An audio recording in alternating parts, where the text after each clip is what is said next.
Oui, bonjour. Donc, bienvenue au village de Saorge, qui est un village de montagne, entre la mer et la montagne, justement, à une altitude de 400-600 mètres, ça dépend, et qui a 450 et quelques habitants, et qui sont un peu au-dessus de la vallée. Un village entièrement piétonnier et qui est très riche en patrimoine. Et donc, peut-être que je vais laisser notre ami Xavier Xante vous faire le tour et visiter le patrimoine du village. Voilà. Expliquez-nous un petit peu donc ce que nous allons découvrir aujourd'hui dans le village.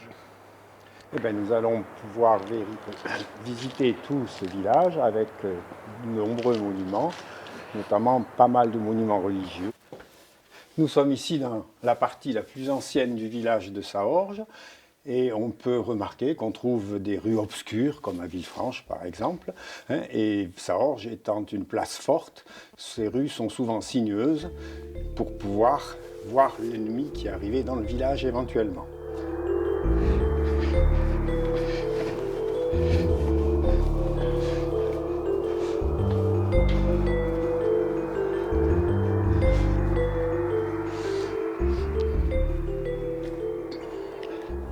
Voilà, ici, toujours dans la partie ancienne du village, nous pouvons voir quelques linteaux anciens qui ont subi quelques vicissitudes au moment de la Révolution.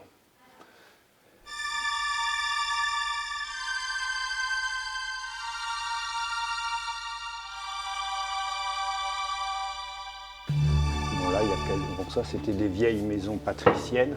On a quand même quelques jolies portes. Alors nous sommes ici dans la rue centrale, la rue principale du village. On peut remarquer quelques puntins, donc des petits ponts, des ponceaux qui permettaient de passer d'une maison à l'autre et qui avaient aussi un rôle de soutien des maisons les unes sur les autres, qui étaient, elles, construites sur le rocher, mais il pouvait y avoir quelques petits tremblements de terre et donc ça renforce la solidité des maisons.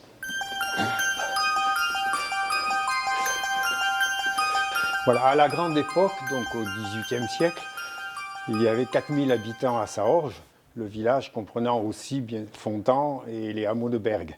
Et nous pouvons voir ici l'emplacement d'une ancienne échoppe.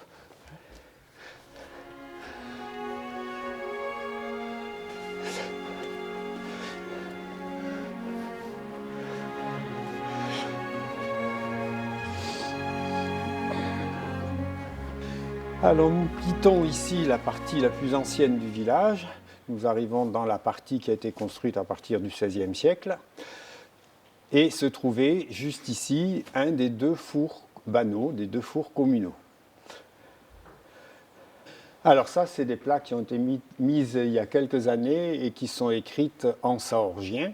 Enfin, il a fallu choisir une graphie puisqu'évidemment, il n'y a pas d'écrit typiquement fait en saorgien. Voilà, ici, c'est Shura porta, ça veut dire au-dessus de la porte, donc la porte d'entrée.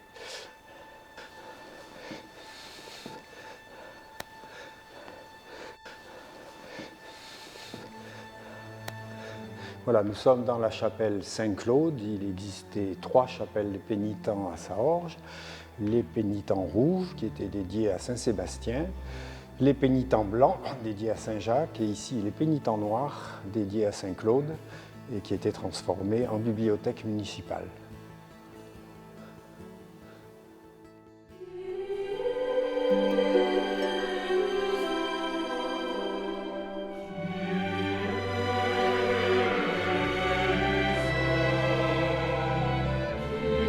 Voilà, nous sommes en train de monter à l'église Saint-Sauveur et le pavage de cette montée a été réalisé par les employés de la mairie en respectant les traditions anciennes de construction de ce type de pavage.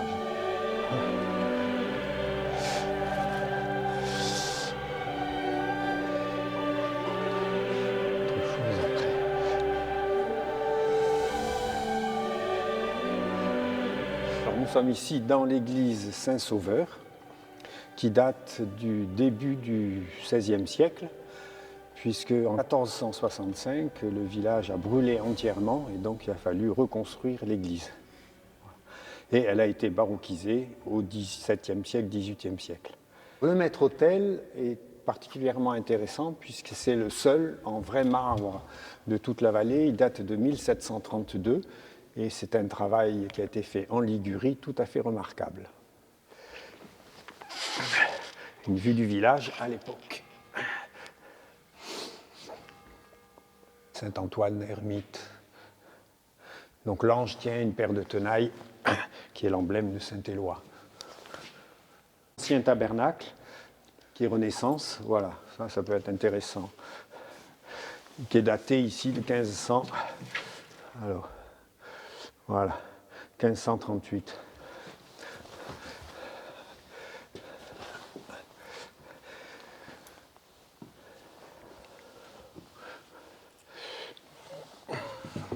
Nous sommes ici à la tribune, auprès de l'orgue Lingiardi. C'est un instrument qui a été construit en 1847 par Giambattista Lingiardi et ses fils Giacomo et Luigi, qui étaient établis à Pavie. On sait que l'orgue a été transporté de Pavie à Gênes dans une charrette, de Gênes à Nice sur une bombarde, c'est-à-dire un navire à voile. Les vents étant favorables, il est arrivé à Nice en 3 jours et puis il est remonté de Nice à ici par la route des Cols, par la route du sel, à dos de mulet.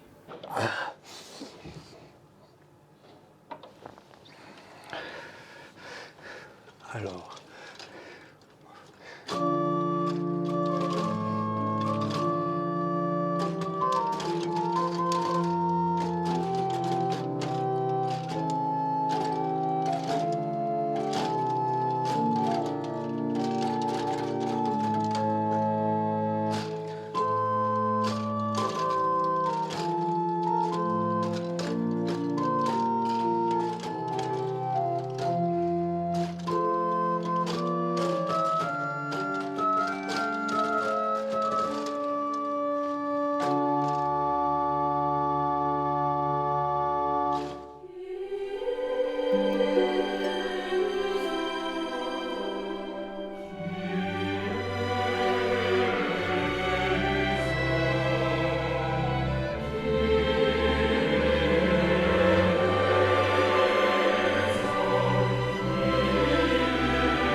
Oui, là, oui, on voit le rocher qui ressort de temps en temps.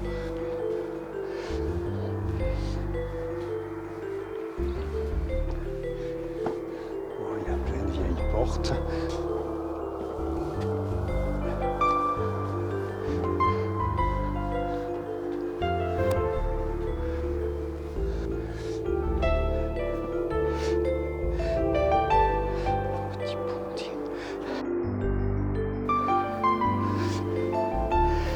Alors nous sommes ici tout en haut du village, sur l'emplacement de l'ancien château des Salines, qui était l'emplacement aussi de la sortie du village avant le percement de l'Incisa en bas. Nous sommes juste au-dessus des remparts et on peut voir tous les toits du village qui sont recouverts de lauze ou de tchapes. La particularité de Saorge étant que ces tchapes sont violettes. À Tende, c'est une pierre verte qui est utilisée. On peut trouver un peu de pierre verte, mais enfin ici, les toits sont en pierre violette qui provient d'une carrière juste en dessous du viaduc de Scarassou, un peu plus haut dans la vallée. Bonjour, bienvenue au monastère de Saorge. Voici donc un ancien couvent franciscain fondé au XVIIe siècle par donc une communauté de frères. C'est un monument qui a gardé toute son originalité et son authenticité, puisqu'il a conservé son décor, l'ensemble de ses pièces et ce magnifique jardin qui l'entoure. Le monastère de Saorge donc, a été fondé en 1661 Il a été occupé à différentes périodes par une communauté d'une quinzaine de frères franciscains qui vivaient quasiment en autarcie, en vivant essentiellement de leur production horticole. Et c'est un monument qui aujourd'hui est géré par le Centre des monuments nationaux, qui est ouvert au public à partir du mois de février et qui reçoit également des écrivains, traducteurs ou compositeurs de musique en résidence d'écriture dans les anciennes cellules des frères qui ont été restaurées.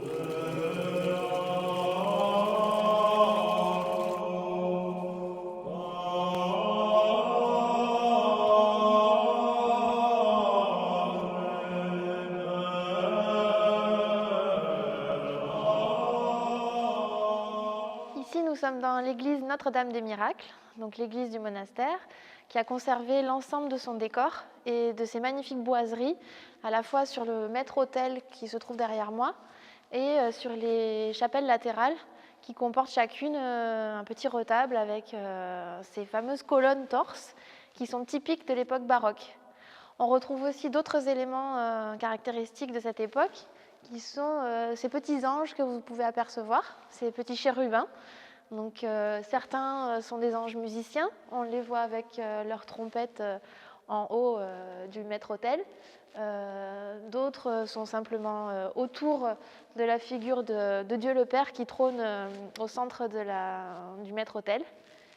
Et en dessous, on a donc deux franciscains qu'on reconnaît avec donc leur robe de bure caractéristique de couleur marron foncé et cette ceinture qui est une ceinture en corde. On appelle d'ailleurs les franciscains les cordeliers. Ici, vous avez Saint François et Saint Antoine de Padoue, de part et d'autre du maître-autel.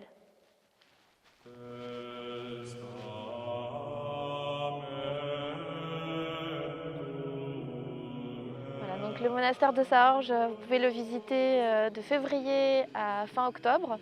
Et nous sommes ouverts tous les jours en haute saison. Vous pouvez trouver tous nos horaires et les informations pratiques sur le site internet saorge.monuments-nationaux.fr. Et bien voilà, notre promenade dans le village de Saorge se termine. J'espère que ce village vous aura plu et que vous pourrez nous rendre une petite visite.